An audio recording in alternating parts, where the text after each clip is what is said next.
നമസ്കാരം, എല്ലാവർക്കും എൻ്റെ ഹൃദയം നിറഞ്ഞ വിഷു ആശംസകൾ.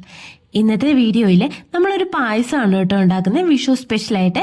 ഇത് ഒരു മാമ്പഴ പായസമാണ്. ഭയങ്കര ടേസ്റ്റിയാണ് കേട്ടോ ഈ മാമ്പഴ പായസം. എങ്ങനെയാണ് ഉണ്ടാക്കുന്നതെന്നൊക്കെ നോക്കാം. അതിന് വേണ്ടിയിട്ട് 2 മാമ്പഴം എടുത്തിട്ടുണ്ട്.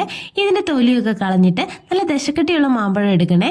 എന്നിട്ട് ചെറിയ പീസായിട്ട് കട്ട് ചെയ്ത് നമുക്കൊരു കുക്കറിലേക്ക് ഇട്ട് കൊടുത്ത് ഇതൊന്ന് വേവിച്ചെടുക്കാം കേട്ടോ. അപ്പം ഇത് അൽഫോൻസ മാമ്പഴമൊക്കെ എടുക്കുന്നതാണ് കേട്ടോ കുറച്ച് നല്ലത്. കാരണം എന്നാന്ന് വെച്ചാൽ അതിനധികം നാരുകളൊന്നും ഇല്ലല്ലോ. നാരുകളില്ലാത്ത മാങ്ങ എടുക്കുകയാണെങ്കിൽ കുറച്ചും കൂടി എളുപ്പമായിരിക്കും കേട്ടോ. അപ്പം നമുക്കിത് പീസായിട്ട് കട്ട് ചെയ്ത് കുക്കറിലേക്ക് ഇട്ട് കൊടുത്ത് ഞാൻ 1 ഗ്ലാസ് വെള്ളം ഒഴിച്ചിട്ടുണ്ട്.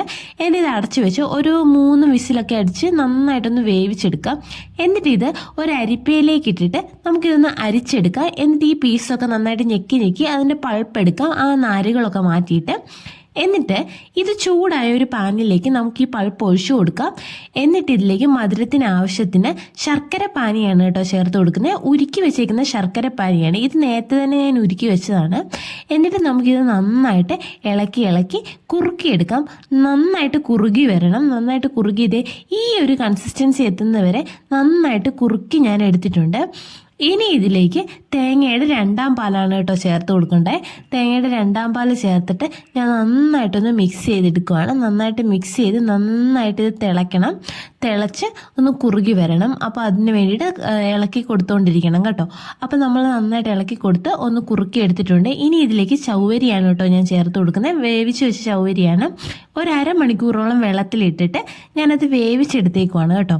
ആ ചൗവരിയും കൂടെ ചേർത്ത് കൊടുത്ത് നന്നായിട്ട് മിക്സ് ചെയ്യാം. കാരണം ഈ പായസം ഒരു പ്ലെയിൻ ആയിട്ടുള്ള പായസമാണ്, ഇതിനകത്ത് കടിക്കാനൊന്നും കിട്ടുന്നില്ലല്ലോ. അപ്പോൾ അതിന് വേണ്ടിയിട്ടാണ് കേട്ടോ ഞാനിതിൽ ചൗവരി ചേർത്ത് കൊടുത്തത്. എന്നിട്ട് ഇതിലേക്ക് നമ്മൾ പശുമ്പാൽ ചേർക്കുന്നുണ്ട്. പശുമ്പാൽ ചേർത്തൊരു പ്രത്യേക ടേസ്റ്റാണ് കേട്ടോ. അപ്പോൾ പശുമ്പാലും കൂടെ ചേർത്താൽ ഒരു സ്പെഷ്യൽ ടേസ്റ്റ് കിട്ടും. ഭയങ്കര ഒരു ടേസ്റ്റാണ്, നല്ല ടേസ്റ്റാണ്. ഒന്ന് ഞാനിതിന് മുമ്പ് ഉണ്ടാക്കി നോക്കിയപ്പോൾ പശുപ്പാൽ ചേർത്തുണ്ടാക്കി നോക്കിയപ്പോഴാണ് കേട്ടോ അതിനൊരു നല്ല ടേസ്റ്റ് വന്നത്. അതുകൊണ്ടാണ് ഞാൻ ഇത് ഇങ്ങനെ കാണിച്ചത്.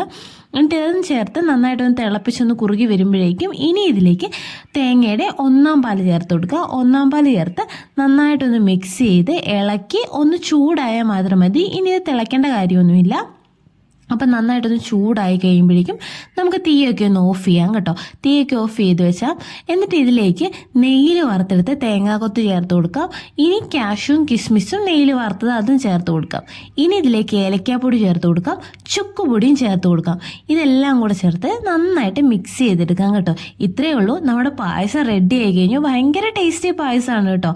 ഒരു തവണയിൽ ഈ മാമ്പഴ പായസം ഒന്ന് ഉണ്ടാക്കി നോക്കണം. കാരണം ഈ വിഷു സീസണിലൊക്കെ ഒരുപാട് മാമ്പഴമൊക്കെ ഉള്ള സമയമാണല്ലോ. അപ്പം നമുക്ക് ഈസി ആയിട്ട് ഈ വിഷുവിന് ഇത് ഉണ്ടാക്കാൻ പറ്റും. ഒന്ന് ട്രൈ ചെയ്ത് നോക്കണേ. അപ്പം ഞാനത് നന്നായിട്ട് ഇളക്കി മിക്സ് ചെയ്തെടുത്തിട്ടുണ്ട്. ഇനി ഇതൊരു പാത്രത്തിലേക്ക് മാറ്റി നമുക്ക് സെർവ് ചെയ്യാവുന്നതാണ്. ചൂടോടെ തന്നെ കഴിക്കാൻ ഭയങ്കര ടേസ്റ്റാണ്. അതുമാത്രമല്ല തണുപ്പിച്ച് കഴിക്കാൻ വേറെ തന്നെ ഒരു ടേസ്റ്റാണ് കേട്ടോ. ഒന്ന് ട്രൈ ചെയ്ത് നോക്കണേ. ബൈ.